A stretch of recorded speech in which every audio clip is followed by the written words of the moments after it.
नमस्कार, आप देख रहे हैं मातृभूमि। मैं आपके साथ शोभना यादव और मातृभूमि की शुरुआत आज की सबसे बड़ी खबर के साथ। नेशनल हेराल्ड केस में राहुल गांधी से आज ईडी की लंबी पूछताछ हुई। अभी का अपडेट यह है कि राहुल फिर से ईडी दफ्तर पहुंच गए हैं, जहां राहुल गांधी से दूसरे दौर की पूछताछ शुरू होने वाली है। पहले दौर में ईडी अधिकारियों ने लगभग 3 घंटे तक राहुल गांधी से सवाल जवाब किए और इसके बाद राहुल गांधी को लंच के लिए ब्रेक दिया गया। लंच ब्रेक में ही राहुल गांधी अपनी मां सोनिया गांधी से मिलने के लिए गंगाराम अस्पताल पहुंचे, जहां पर इस समय सोनिया गांधी भर्ती हैं, उनका उपचार चल रहा है। प्रियंका गांधी उनके साथ मौजूद थी। प्रियंका गांधी अस्पताल में ही रही, लेकिन राहुल गांधी अस्पताल से निकल गए। कार में ही उन्होंने खाना खाया और अब फिर से वो ईडी दफ्तर पहुंच चुके हैं, जहां उनसे दूसरे दौर की पूछताछ शुरू हो चुकी है।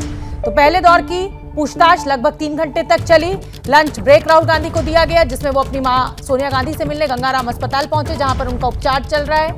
और उसके बाद दूसरे दौर की पूछताछ के लिए राहुल गांधी एक बार फिर ईडी दफ्तर पहुंच गए। पूरे देश में कांग्रेस पार्टी का विरोध प्रदर्शन चल रहा है इस पूछताछ के खिलाफ। और नेशनल हेराल्ड केस में आज राहुल गांधी सुबह करीब 11:30 बजे ईडी दफ्तर पहुंचे, लेकिन राहुल गांधी को ईडी के सामने पेश होने और उनसे पूछताछ को लेकर कांग्रेस ने एक बड़ा मुद्दा बनाया। दिल्ली ही नहीं, देश भर में कांग्रेसी कार्यकर्ताओं ने सड़कों पर उतरकर प्रदर्शन किया। ईडी के बहाने केंद्र सरकार को निशाने पर लिया।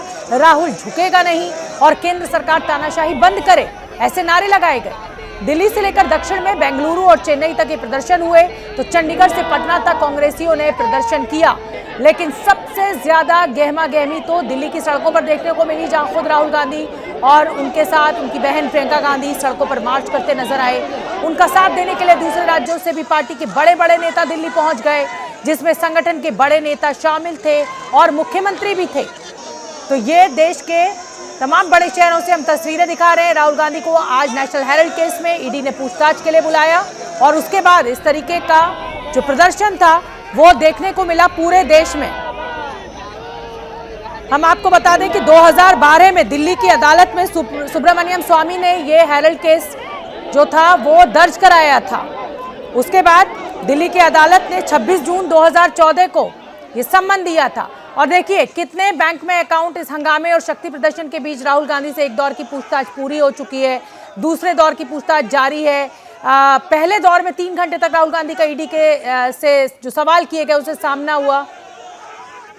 सूत्रों के मुताबिक कुछ अहम सवालों की जानकारी एबीपी न्यूज के पास मौजूद है। आप भी देखिए कि राहुल गांधी से कौन कौन से सवाल पूछे गए। हम आपको बता दें कि यंग इंडिया के डायरेक्टर वो कैसे बने, ये उनसे सवाल पूछा गया। आपने शेयर्स किस तरीके से खरीदे, ये सवाल ईडी ने उनसे पूछा। शेयर खरीदने के लिए क्या आपने कोई पैसा दिया, शेयर खरीदने के लिए अगर पैसे दिए तो फिर वो कैसे दिए, कितने पैसे दिए।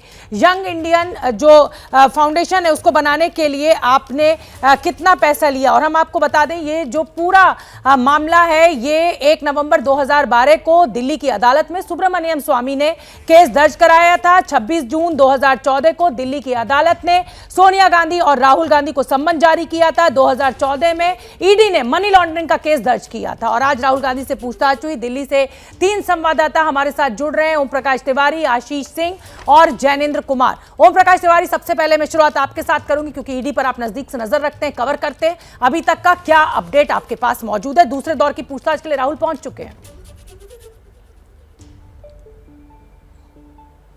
बिल्कुल शोभना, मैं आपको बता दूं दूसरे दौर की पूछताछ शुरू हो चुकी है और ये पूछताछ लंबी चलने की संभावना है।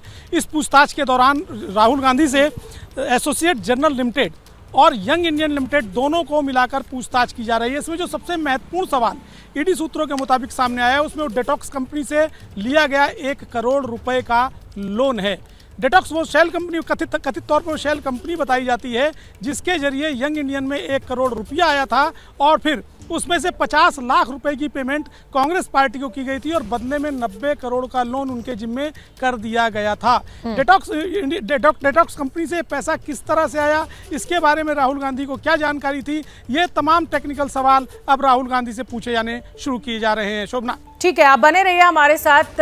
मैं आशीष आपका रुख करना चाहूंगी। आज देश भर में कांग्रेस ने एक तरीके से अपना शक्ति प्रदर्शन किया और ये कहीं ना कहीं ये जताने की कोशिश की कि आप अगर हमारे नेता को इस तरह बुलाएंगे तो फिर हम सब सड़कों पर उतरेंगे। क्या संदेश आज कांग्रेस के द्वारा दिया गया और बड़े नेताओं से आपने बातचीत की होगी, आगे की क्या रणनीति रहने वाली है? क्योंकि दूसरे दौर की पूछताछ के लिए पहुंच चुके हैं राहुल गांधी और ये सिलसिला लंबा भी खिंच सकता है।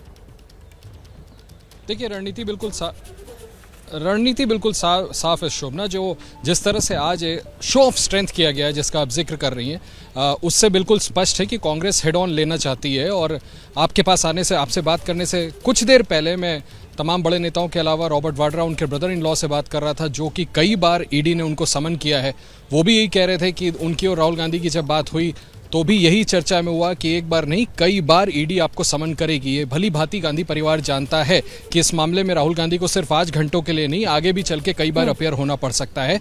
लिहाजा अगर आप देखें, रणदीप सिंह सुरजेवाला ने जो सुबह प्रेस कॉन्फ्रेंस की थी उसमें उन्होंने कहा था कि हम डरेंगे नहीं, झुकेंगे नहीं, और इसी तरह सभी सवालों को फेस करने के लिए ईडी के सामने जब भी बुलाया जाएगा अपियर होंगे। इसको पॉलिटिकल लड़ाई बनाना चाहती है कांग्रेस, कहीं ना कहीं विक्टिम खेलने की कोशिश है। और कांग्रेस ये जताना चाहती है कि पॉलिटिकली विक्टिमाइज करने के लिए ईडी जैसे एजेंसी का पॉलिटिकल टूल के तौर पर भारतीय जनता पार्टी इस्तेमाल कर रही है। तो मुझे लगता है कि बीजेपी को टेक ऑन करने की रणनीति है। और आगे भी जैसा मैंने कहा आपको कि खुद भी कांग्रेस पार्टी और गांधी परिवार को लगता है कि इस मामले में और समनिंग हो सकती है, उसके लिए भी मेंटली प्रिपेयर्ड, और आगे चल के भी हम इसको एक राजनीतिक लड़ाई में कांग्रेस बनाम भाजपा के रूप में देख सकेंगे। बिल्कुल ठीक है आशीष, बने रहिए। जैनेंद्र, आपका मैं रुख करना चाहूंगी। 19 दिसंबर 2015 सोनिया गांधी, राहुल गांधी समेत सभी आरोपियों को जमानत दे दी गई थी।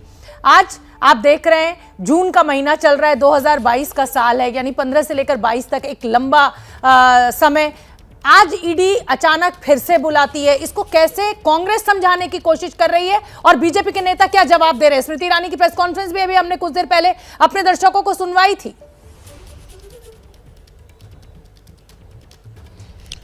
देखिए, मनी लॉन्ड्रिंग का आरोप है और इसी आरोप के तहत बीजेपी कांग्रेस को और कांग्रेस का जो शीर्ष नेतृत्व गांधी परिवार उनको घेर रही है। लेकिन कांग्रेस की दलील ये है कि तकरीबन 10 साल पुराना मामला है और उसमें 10 साल बाद जो है वो समन किया गया है पूछताछ के लिए। कांग्रेस ये दलील दे रही है कि देश में इस वक्त महंगाई चरम पर है, बेरोजगारी चरम पर है, कश्मीर में जो पंडित हैं उन्हें निशाना बनाया जा रहा है और इन सबसे ध्यान भटकाने के लिए राहुल गांधी और सोनिया गांधी को समन किया गया है। तो कांग्रेस एक मोर्चे पर पॉलिटिकल लड़ाई इस पर लड़ रही है, क्योंकि कांग्रेस का शीर्ष नेतृत्व जो है वो निशाने पर है। आज राहुल गांधी से पूछताछ हो रही है, पूछताछ का दूसरा दौर शुरू हो चुका है और अब 23 जून को सोनिया गांधी से भी पूछताछ हो रही है। हालांकि उनकी तबियत अभी फिलहाल खराब है, वो खुद अस्पताल में है। देखना होगा कि क्या 23 जून तक वो स्वस्थ हो पाती हैं या नहीं, क्या एक बार फिर कांग्रेस के कार्यकर्ता सड़क पर उतरेंगे, ये सब देखने वाली बात होगी। लेकिन कांग्रेस दो मोर्चे पर इस लड़ाई को लड़ रही है। एक तरफ राहुल गांधी जहां ईडी के सामने पेश हुए हैं, सवालों का जवाब दे रहे हैं, उनके साथ वकील मौजूद हैं, तो वहीं इस मुद्दे को कांग्रेस राजनीतिक रंग देते हुए बीजेपी पर हमला कर रही है। और पिछले कुछ सालों में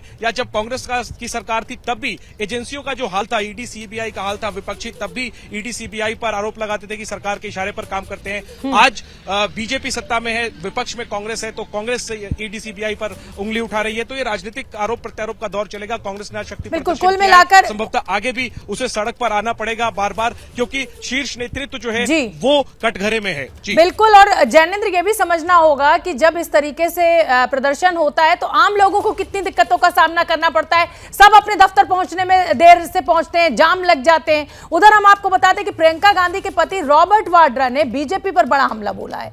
बीजेपी ईडी का इस्तेमाल हमें परेशान करने को लेकर कर रही है, पर राहुल गांधी डरेंगे नहीं, सभी सवालों का जवाब देंगे। जैसे मुझे परेशान किया, मगर इस मामले में भी कुछ नहीं निकलेगा, ये रॉबर्ट वाड्रा कह रहे हैं। सुन लेते हैं एक बार।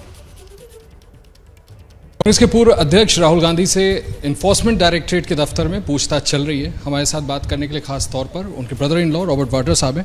रॉबर्ट साहब, बहुत बहुत शुक्रिया हमसे बात करने के लिए। मैंने आपका फेसबुक पोस्ट देखा सर, आपने कहा है कि हारेंगे नहीं लड़ेंगे। आपने भी इस तरह की क्वेश्चनिंग्स हैंडल की है। अभी कुछ घंटों से लगातार क्वेश्चनिंग चल रही है और संभव है कि शाम तक क्वेश्चनिंग चले। आपका क्या व्यू है, क्योंकि ये समन नेशनल हेराल्ड के मामले में किया? मैं कहूँगा कि ज़रूर बीजेपी गवर्नमेंट इसके पीछे है। उनको लगती है कि इसी परिवार को दबाना है, उनको गलत तरीके से दिखाना है। पर मुझे लग रहा है कि जैसे आप देख रहे हैं कि उनके जो बीजेपी के जो स्पोक्स पर्सन हैं, भेदभाव की बात करते हैं, जो माहौल क्रिएट करते हैं, उसके वजह से लोग इतने परेशान हैं कि हर कोने से लोग आंदोलन कर रहे हैं कि जो लीडर उनकी बात बुलंद करता है, जो लीडर उनकी जो समस्या है उसका समाधान ढूंढते हैं, तो उनको इस तरीके से परेशान करना ईडी के द्वारा बिल्कुल गलत है। आरोप आपकी पार्टी ने भी, मैंने देखा, प्रेस कॉन्फ्रेंस करके लगाया कि ये गवर्नमेंट के टूल की तरह काम कर रहे हैं। जबकि इन्फोर्समेंट डायरेक्टरेट देश है, वही इंडिपेंडेंट एजेंसी है, और अगर क्वेश्चनिंग के लिए बुलाया गया है तो जा करके जवाब देने में क्या हर्ज क्या है? बिल्कुल आप खुद गए हैं। नहीं, बिल्कुल हर्ज नहीं है। हर चीज़ समय पे होता है। क्यों नहीं कि आप ममता जी पर जो उनके नेफ्यू हैं उनके ऊपर आरोप लगाए इलेक्शन के टाइम, फिर आप मतलब कि जो हमारे सीएम थे पंजाब में उनके परिवार को परेशान किया। और जहाँ भी आप देखेंगे, अगर आप किसी बिजनेसमैन से बात करो, सबको ईडी का कोई नोटिस आ गया। जो भी कोई बीजेपी के हित में नहीं बोलता है उनको ईडी का नोटिस आ जाता है। मेरे जब से ये सरकार आई है मुझे परेशान करने की पूरी कोशिश की है। तो मातृभूमि में हमने आपको सुनवाया रॉबर्ट वाड्रा क्या कह रहे हैं। राहुल गांधी से ईडी की पूछताछ चल रही है। पहले दौर की पूछताछ लगभग 3 घंटे चली। लंच ब्रेक के बाद राहुल गांधी दोबारा ईडी के दफ्तर में मौजूद है, सवालों का सामना कर रहे हैं। हमारे साथ हमारे रिपोर्टर्स फील्ड से जुड़े हुए हैं। आशीष कुमार सिंह हमारे साथ जुड़े हुए हैं, जैनेन्द्र हमारे साथ जुड़े हुए हैं। आशीष, देखिए टाइमिंग को लेकर आपने अभी रॉबर्ट वाड्रा के साथ जो बातचीत करी वो हमने सुनी। टाइमिंग को लेकर सवाल उठ रहा है और जाहिर सी बात है कि जिस मामले में 2015 में जमानत मिल गई उसके बाद ईडी को अब याद आती है, तो ये सवाल लाजमी है कांग्रेस का उठाना। जी हाँ, बिल्कुल। कांग्रेस पार्टी ये लगातार आरोप लगा रही है। बिल्कुल शोभना, अब से 3 दिन पहले रणदीप सुरजेवाला ने जब इस मामले पर प्रेस कॉन्फ्रेंस की थी तो उन्होंने ये आरोप लगाया था कि बाकायदा 2015 के बाद ईडी के आला अफसरों को बाय डिज़ाइन बदला गया, अपने लोगों को बिठाया गया, ऐसा कांग्रेस पार्टी ने आरोप लगाया। और उसके बाद इस मामले को रिवाइव किया गया, जिसकी बात अब से थोड़ी देर पहले आपसे जैनेन्द्र कर रहे थे कि इतने साल बीत जाने के बाद अब ये समन किया गया। इसको पॉलिटिकल मोटिव इसके पीछे कांग्रेस पार्टी एलिज कर रही है। वही बात रॉबर्ट वाड्रा कह रहे हैं कि जब इस तरह से चुनाव का माहौल आता है, जब गुजरात में चुनाव होने, हिमाचल में चुनाव होने, असेंबली इलेक्शंस फेस करने हैं, उसके पहले अक्सर ये देखा गया है कि इस तरह की समनिंग की जाती है। अब तक हमने देखा था कि रॉबर्ट वाड्रा को समन करके गांधी परिवार को निशाने पर लेने, प्रियंका गांधी को निशाने पर लेने की कोशिश की जाती थी।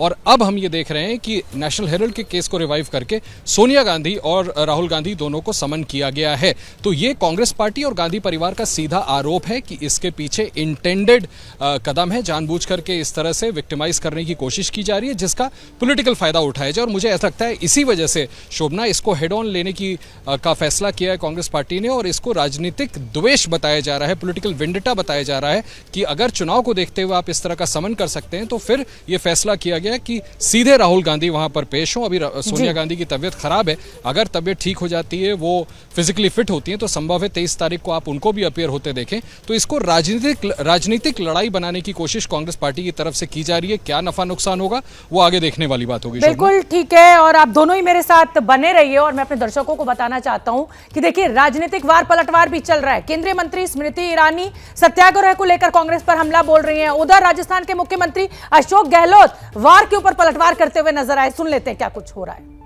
जो जेल से बेल पर हैं, उन्होंने घोषणा की है कि आओ दिल्ली को घेरो, क्योंकि हमारा भ्रष्टाचार पकड़ा गया है। आज जो गतिरोध कांग्रेस के नेता और कार्यकर्ता राहुल गांधी के बुलावे पर कर रहे हैं, मैं देश को बतलाना चाहूंगी कि ये लोकतंत्र को बचाने का प्रयास नहीं है, गांधी खानदान की 2000 करोड़ की संपत्ति को बचाने का प्रयास है। ईडी, इनकम टैक्स, सीबीआई के छापे पड़ रहे हैं।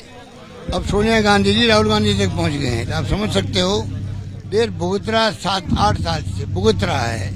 सब जगह घरों में घुस जाते ईडी वाले, 7 दिन निकलते नहीं हैं कि भाई क्या हुआ है, कुछ मिले नहीं आपको कि नहीं, हम तो ऊपर जाते जाके तो बाहर निकलेंगे। जिस प्रकार दबाव में काम करे सीबीआई, इनकम टैक्स, सीबीआई और ईडी, तो पूरे देश की भावनाओं को प्रकट करने के लिए आज सब इकट्ठे हुए। तो चलिए आगे बढ़ते हैं और बता दें कि सूचना प्रसारण मंत्री अनुराग ठाकुर ने पूरी की पूरी कांग्रेस को निशाने पर लिया है। कहा कि कांग्रेस एजेंसी से डर रही है। इनके ऊपर भ्रष्टाचार के गंभीर आरोप लगे, आज वो जांच एजेंसियों से डर रहे हैं। कारण क्या छिपाना चाहते हैं, क्यों नहीं जाना चाहते? आज वो लोकतंत्र को बचाने की नहीं, वो 2000 करोड़ की गांधी परिवार की संपत्ति को बचाने का प्रयास कर रहे हैं। क्लीन चिट देने का काम कौन कर रहा है? रॉबर्ट वाड्रा जी, जो स्वयं अपने आप गंभीर भ्रष्टाचार के आरोप झेल रहे हैं। और जांच एजेंसियों के कामकाज में अवरोध पैदा करना क्या इनको शोभा देता है? ये अपने आप में प्रश्न चिन्ह खड़ा करता है कि कहीं ना कहीं दाल में कुछ काला है। तो केंद्रीय सूचना प्रसारण मंत्री भी कह रहे हैं कि इस तरीके का प्रदर्शन जो आप कर रहे हैं, ये तो आप कहीं ना कहीं एजेंसियों को डराने का काम कर रहे हैं। मातृभूमि में आगे बढ़ते हैं और इस समय की बड़ी खबर आपको दे देते हैं। पश्चिम बंगाल के विधानसभा से एक अहम बिल पास हुआ है। हमने आपको कुछ दिन पहले जानकारी दी थी और अब राज्य के विश्वविद्यालयों में राज्यपाल धनखड़ नहीं, मुख्यमंत्री ममता बनर्जी चांसलर होंगी। बिल पर वोटिंग भी हुई और बिल विधानसभा से पारित हो चुका है। पश्चिम बंगाल विधानसभा से बिल पास हुआ कि जो यूनिवर्सिटीज हैं, अब वहां के जो चांसलर हैं वो राज्यपाल नहीं बल्कि मुख्यमंत्री ममता बनर्जी होंगी। अभी तक जगदीप धनखड़ चांसलर होते थे, लेकिन अब विधानसभा से यह बिल पास करवा लिया है ममता बनर्जी सरकार ने कि अब पश्चिम बंगाल की यूनिवर्सिटी की चांसलर ममता बनर्जी होंगी। मनोज्ञा लोईवाल मेरी सहयोगी जुड़ रही है। मनोज्ञा, आपका स्वास्थ्य काफी खराब था बहुत दिनों से और अब आप ठीक हुई हैं, अच्छा लग रहा है आपको सुनकर। जानकारी दीजिए इस खबर पर। बड़ी खबर है आज ये पश्चिम बंगाल से, जहां पर पश्चिम बंगाल विश्वविद्यालय कानून का संशोधन विधेयक 2022 को आज 140 मतों से पारित कर दिया गया है। देखिए, ये बड़ी बात इसलिए है क्योंकि मुख्यमंत्री भले ही मौजूद ना हो, लेकिन इस बिल के जरिए अब एक बड़ा राजनीतिक संदेश भी दिया जा रहा है। और संदेश के साथ साथ जो विरोधी पक्ष के वोट थे वो मात्र 40 थे, जबकि 70 विधायक हैं भारतीय जनता पार्टी के और लगातार सुबह से बीजेपी विरोध प्रदर्शन भी कर रही थी। लेकिन इसके पास हो जाने से, इस कानून के आज विधेयक बन जाने से आज दो बातें साफ हो गई हैं। पहला कि राज्यपाल जिन 31 विश्वविद्यालयों में अभी तक चांसलर रहे हैं, अब उसमें चांसलर नहीं रहेंगे। तो वहीं दूसरी ओर अब मुख्यमंत्री ममता बनर्जी की चांसलर होंगी। लेकिन इसमें एक पेच जरूर फंसा है, वो ये कि ये विधेयक अब पारित होकर सीधा राज्यपाल के पास ही जाएगा और उसके बाद वो उस पर क्या प्रतिक्रिया करते हैं, सिग्नेचर करते हैं या उसको आगे केंद्र के पास यानी सरकार के पास भेजते हैं या राष्ट्रपति के पास, ये देखना बड़ा दिलचस्प होगा। बिल्कुल ठीक है मनोज्ञा, एक बात और समझनी चाहिए कि जिसकी लाठी उसकी भैंस, लेकिन शुभेंदु अधिकारी कुछ कह रहे हैं, सुन लेते हैं पहले उनको। अरे बूम का दौड़ो। तो शुभेंदु अधिकारी जब तक हम उनके पास तक पहुंचते वो बोलना बंद कर चुके थे। मनोज्ञा लोईवाल का मैं रुख करूंगी एक बार फिर। मनोज्ञा, जैसे कि मैंने जिक्र किया है कि जिसकी लाठी उसकी भैंस, भाई अब सरकार जो है वो ममता बनर्जी की है, विधानसभा में उनकी मेजॉरिटी है, तो वो कोई भी बिल पास करा सकती है। लेकिन ये सवाल बिल्कुल अपनी जगह बना हुआ है कि क्या राज्यपाल इस बिल पर मोहर लगाएंगे और अगर नहीं लगाते तो कितने दिन वो इसको होल्ड कर सकते हैं। उसकी भी अपनी कानूनी बारीकियां हैं क्योंकि वो तो एक तय समय ही हो सकता है। मनोज्ञा जी बिल्कुल, एक विधेयक पारित करने के बाद अधिकतर समय 60 दिन से 120 दिन तक का होता है। लेकिन इसमें दिलचस्प इस बात का हो जाते हैं, दांव पेच बढ़ जाते हैं क्योंकि ये एक कानूनी मुद्दे से ज्यादा एक राजनीतिक मुद्दा हो जाता है। जब आज विधानसभा में डिस्कशन हो रहा था, यानी कि डिबेट हो रही थी, तो बीजेपी और तृणमूल कांग्रेस अपने आक्रामक सुरों में एक दूसरे पर किसी भी तरह की खींचाकशी करने में नतीजे नहीं हट रहे थे। वो भले ही शिक्षा मंत्री ब्रात्य बासु हो या फिर पूर्व शिक्षा मंत्री और अभी वर्तमान के उद्योग मंत्री पार्थ चैटर्जी हो या फिर उनके विपक्ष में बोलने वाली बीजेपी की विधायिका अग्निमित्रा पॉल। मुद्दों से ऊपर अब एक विधायक के पारित होने से ये बड़ा फैसला और बड़ा बिल्कुल कानूनी फैसला हो गया। बहुत बहुत धन्यवाद मनोज्ञा लोईवाल। और पहले भी बंगाल के जो राज्यपाल हैं और मुख्यमंत्री आमने सामने आते रहे एक दूसरे के विवादों को लेकर, और अब एक नया विवाद होगा जब ये विधेयक दस्तखत होने के लिए राज्यपाल की मेज पर पहुंचेगा। आगे बढ़ेंगे, नेशनल हेराल्ड केस एक बार फिर बात करेंगे। राहुल गांधी ईडी के सवालों का सामना कर रहे हैं। पहले दौर की बातचीत खत्म हो चुकी है, लगभग 3 घंटे चली। दूसरे दौर की पूछताछ के लिए राहुल गांधी फिर पहुंच चुके हैं और आज ईडी के सवालों का सामना किया तो कांग्रेसी कार्यकर्ताओं ने राहुल गांधी की पेशी को लेकर सड़क पर ही संग्राम छेड़ दिया, जगह जगह प्रदर्शन किया, जिसके बाद पुलिस ने कांग्रेस के कई बड़े नेताओं को हिरासत में लिया। कैसे पूरे दिन दिल्ली की सड़कों पर हंगामा मचता रहा, हमारी ये रिपोर्ट देखिए।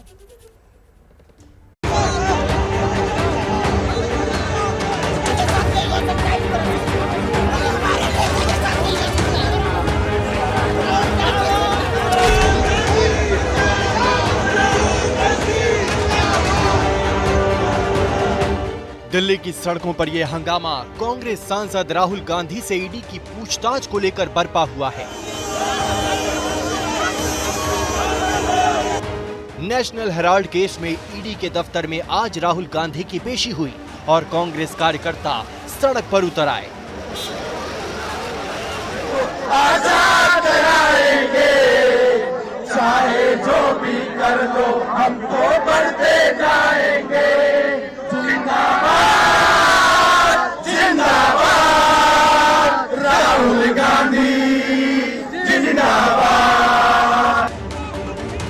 पार्टी दफ्तर यानी 24 अकबर रोड के अलावा एपीजे अब्दुल कलाम रोड पर भी कार्यकर्ता विरोध प्रदर्शन करने पहुंचे। मोदी सरकार के खिलाफ नारेबाजी लगा रहे। आप लोग राहुल के लिए यहाँ पर राहुल गांधी जी के सपोर्ट में आए हैं। मोदी सरकार डरता है, तानाशाही सरकार है, लोकतंत्र की हत्या है और हम लोग राहुल गांधी जी के समर्थन में आए हैं। किसी भी तरह की जो कार्रवाई अगर राहुल गांधी जी के खिलाफ की जाएगी उसका हम पुरजोर कांग्रेस के कार्यकर्ता विरोध करेंगे। कांग्रेस के जमीनी स्तर के संगठन सेवा दल के कार्यकर्ता भी हाथ में पोस्टर लेकर राहुल के सपोर्ट में पार्टी दफ्तर के बाहर इकट्ठा हुए। सत्यमेव जयते, ना डरे हैं ना डरेंगे, हम लड़े थे हम लड़ेंगे, राहुल गांधी नो फियर, इस तरह के प्लेकार्ड्स लेकर के यहाँ लोग खड़े हैं। ये देखिए, मैं दिखाता हूँ इस पर क्या लिखा है, will not fear, will not bow, will fight for truth anyhow. ED के विरोध में कांग्रेस कार्यकर्ता और नेता 24 अकबर रोड से खान मार्केट में ईडी के दफ्तर तक मार्च निकालना चाहते थे, लेकिन दिल्ली पुलिस ने मंजूरी नहीं दी और कार्यकर्ता और नेता माने नहीं। ईडी दफ्तर के बाहर कांग्रेस नेताओं ने धरना प्रदर्शन किया, जिसके बाद पुलिस ने कांग्रेस के कई नेताओं को हिरासत में लिया। मैं और तस्वीर दिखाता हूं कि यहाँ पर कैसे ये पार्टी के कार्यकर्ताओं और नेताओं को जो कि प्लेकार्ड्स लेकर आए थे उनको यहाँ से हटाया जा रहा है। मनोज दिखाएं, ये देखें पार्टी के कार्यकर्ता जो एनफोर्समेंट डायरेक्टरेट के दफ्तर के बाहर इकट्ठा हुए थे, इन सभी को यहाँ से हटाया जा रहा है। जो बड़े नेता हैं वो कुछ चुनिंदा नेता यहाँ पर अभी नजर आ रहे हैं, लेकिन इस तरह से बसों में भर करके यहाँ से कार्यकर्ताओं को, ये देखें, एक एक करके कार्यकर्ताओं को हटाया जा रहा है। इस तरह से जो एनफोर्समेंट डायरेक्टरेट के दफ्तर के बाहर इकट्ठा हुए थे, तमाम बसों को लगाया है दिल्ली पुलिस और सपोर्टिंग फोर्सेज ने। कांग्रेस के कार्यकर्ताओं को पुलिस तुगलक रोड थाने में ले गई। पुलिस थाने और यहाँ पर तस्वीरें दिखा रही हूँ और ये यहाँ पर सभी कार्यकर्ताओं को आप यहाँ देख सकती हैं। और इसके अलावा जो आपको नजर आ रहे हैं बड़े नेता, उनमें हरीश रावत नजर आ रहे होंगे और दूसरी तरफ हरीश रावत और उनके साथ साथ अधीर रंजन चौधरी बैठे हैं। कांग्रेस महासचिव प्रियंका गांधी नेताओं से मिलने तुगलक रोड थाने पहुंची। कांग्रेस कार्यकर्ताओं के हंगामे की वजह से कई जगह ट्रैफिक जाम लगा और कई सड़कें आम जनता के लिए बंद रहीं। लुटियन जोन में जाम की स्थिति बन गई है क्योंकि पुलिस ने जगह जगह जो रास्ते हैं वो बंद किए हैं। आपको मैं दिखा दूं, ये पीछे मानसिक रोड और शाहजहां रोड की तरफ से जो आने वाला रास्ता है, आपको देखिए किस तरीके से जो जाम की स्थिति है वो यहाँ पर बनी हुई है। सड़कों पर कांग्रेस का प्रदर्शन दिखा था तो राहुल गांधी की ईडी के सामने पेशी को लेकर पॉलिटिक्स भी जोरों पर रही। जो जेल से बेल पर हैं, उन्होंने घोषणा की है कि आओ दिल्ली को घेरो, क्योंकि हमारा भ्रष्टाचार पकड़ा गया है। लोकतंत्र को बचाने का प्रयास नहीं है, गांधी खानदान की 2000 करोड़ की संपत्ति को बचाने का प्रयास है। पूछताछ कर सकते, कोई हर्जा नहीं, हमें कौन फिक्र है, बिल्कुल फिक्र नहीं। हम तो चाहते थे कि हमारे नेता राहुल गांधी जी को जब बेबुनियाद तथ्य पे बुलाए जा रहे हैं तब एक जेस्चर ऑफ सॉलिडारिटी और कुछ नहीं, हम एक साथ है उनके साथ, क्योंकि वो हमारा नेता है, इसलिए हम जाना चाहते थे, कम से कम जहां तक जाने की इजाजत है। तो सियासत पूरे जोरों पर है, वार पलटवार भी पूरे जोरों पर है। स्मृति ईरानी को आपने सुना, अधीर रंजन चौधरी का जवाब आपने सुना, जो राजस्थान के मुख्यमंत्री अशोक गहलोत को भी हमने आपको सुनाया, और अब आपको सुनवा देते हैं संबित पात्रा और रणदीप सुरजेवाला एक दूसरे के ऊपर क्या वार पलटवार कर रहे हैं, सुनिए। आज जो भी कार्यवाही हो रही है ये संवैधानिक तौर पे कार्यवाही हो रही है। अगर कुछ छुपाना नहीं है तो डर क्यों है? वास्तविक रूप में देखा जाए तो जो आज कांग्रेस पार्टी कर रही है वो जश्न भ्रष्टाचार है। राहुल गांधी जी से गुजारिश है वो जाएं और जिस प्रकार से 5000 करोड़ रुपए का गबन उन्होंने और उनके परिवार ने किया है वो ईडी के सामने बताएं। ऐसा है, हमने ये कहा है कि जिस कारावास, जो जेल की सलाखें बड़ी से बड़ी हो, हम सबको वहां ले जाइए, बंद कर दीजिए, काला पानी भेज दीजिए। परंतु अंग्रेज भी हारा था, मोदी भी हारेगा, तानाशाह हारेगा, तानाशाह डरता है, पुलिस के पीछे छुपता है। राहुल गांधी जी का संदेश साफ है, सत्य के लिए लड़िए, निडर होकर लड़िए, निर्भीक होकर लड़िए, जंग जारी रहेगी। और हम आपको बता दें कि जिस मामले पर आज दिल्ली की सड़कों पर इतना बवाल मचा, जिस पर गांधी परिवार को ईडी के सामने पेश होना पड़ा है, वो 84 साल पुराना विवाद है और 10 साल पहले कोर्ट तक पहुंच गया। ये पूरा विवाद है क्या, इसे समझने के लिए हमारी ये खास रिपोर्ट देखिए और समझिए।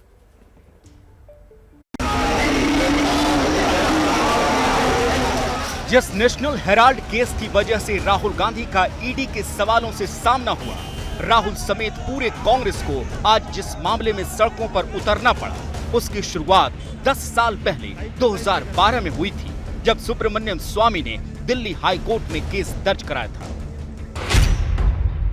जिसके लपेटे में राहुल गांधी ही नहीं सोनिया गांधी भी है। तो इन दोनों के अलावा 4 और चेहरे इस केस में आरोपी बनाए गए थे। कांग्रेस के 2 सीनियर नेता रहे मोतीलाल वोरा और ऑस्कर फर्नांडिस, साथ ही गांधी परिवार के करीबी पत्रकार सुमन दुबे और टेक्नोक्रेट सैम पित्रोदा। इनमें मोतीलाल वोरा और ऑस्कर फर्नांडिस का निधन हो चुका है। स्वामी की ओर से दाखिल किए गए इस मुकदमे में आरोप ये लगाया गया कि नेशनल हेराल्ड का गलत तरीके से अधिग्रहण हुआ और कांग्रेस नेताओं ने करोड़ों रुपए की संपत्ति हथिया ली। अब डिटेल में समझिए कि ये पूरा विवाद और आरोप क्या है। 1938 में कांग्रेस पार्टी ने एसोसिएट जर्नल लिमिटेड एजेएल बनाई थी। इसी के तहत नेशनल हेराल्ड अखबार निकाला जाता था। 2008 तक एजेएल पर 90 करोड़ से ज्यादा का कर्ज हो गया। एजेएल ने नेशनल हेराल्ड के प्रकाशन बंद करने का फैसला किया। कर्ज को खत्म करने के लिए यंग इंडियन प्राइवेट लिमिटेड नाम से नई कंपनी बनाई गई। यंग इंडियन कंपनी में राहुल और सोनिया की हिस्सेदारी 38% थी, यानी कुल 76%। यंग इंडियन में बाकी 12% शेयर मोतीलाल वोरा और ऑस्कर फर्नांडिस के पास थे। यंग इंडियन को एजेएल के 9 करोड़ शेयर दिए गए। दावा किया गया कि यंग इंडियन शेयर के बदले एजेएल की देनदारियां चुकाएगी। यंग इंडियन कंपनी ने साल 2011 में एजेएल के सभी शेयर और प्रॉपर्टी खरीद ली। आरोप है कि एजेएल की कॉमर्शियल संपत्तियों के अधिग्रहण का काम बिना किसी टैक्स और स्टैंप ड्यूटी चुकाए ही पूरा कर लिया गया। उस वक्त जिसके शेयर होल्डर थे 5000 से ज्यादा स्वतंत्रता सेनानी और जिस पर अब कब्जा है गांधी खानदान का। साल 2008 में इस कंपनी ने 90 करोड़ का कर्जा चढ़ा लिया था और फैसला किया कि अब ये कंपनी प्रॉपर्टी के बिजनेस में उतरेगी। तो 2012 में दिल्ली हाई कोर्ट में केस पहुंचने के बाद 26 जून 2014 को सोनिया और राहुल गांधी दोनों को समन भेजा गया। 1 अगस्त 2014 को मनी लॉन्ड्रिंग का केस दर्ज हुआ। 19 दिसंबर 2015 को दिल्ली के पटियाला कोर्ट से सोनिया और राहुल गांधी को जमानत मिल गई। ये ईमानदारी की जीत है कि 4 पीढ़ी से देश पर राज करने वाले लोगों को कोर्ट के दरवाजे पर जाना पड़ा और करोड़ों रुपयों की हेराफेरी के मामले में जमानत पर बाहर निकले हैं। जमानत पर 2015 में जमानत जरूर मिली, लेकिन इसके बाद 2018 में दिल्ली हाई कोर्ट से और 2019 में सुप्रीम कोर्ट तक से गांधी परिवार को झटका लग चुका है। बड़ी खबर इस समय की दिल्ली से आ रही है। आपको बता दें, दिल्ली के बाजारों के पुनर्विकास से जुड़ी हुई है बड़ी खबर। इसका ऐलान दिल्ली के मुख्यमंत्री अरविंद केजरीवाल ने अब से कुछ देर पहले किया। ऐलान के मुताबिक दिल्ली के 5 बाजार कमला नगर, खारी बावली, लाजपत नगर, सरोजिनी नगर और कीर्ति नगर का आधुनिकीकरण किया जाएगा। पहले चरण के तहत 5 बाजार फिर से विकसित किए जाएंगे, उनका आधुनिकीकरण किया जाएगा। दिल्ली के बाजारों का पुनर्विकास करेंगे। मुख्यमंत्री केजरीवाल की नई जानकारी दी। कमला नगर है यूथ हैंगआउट जोन, युवा वहाँ पे खूब, युवाओं का एक तरह से अड्डा है वो। दूसरा बाजार है Khari Baoli, best spices, legacy from old Mughal empire.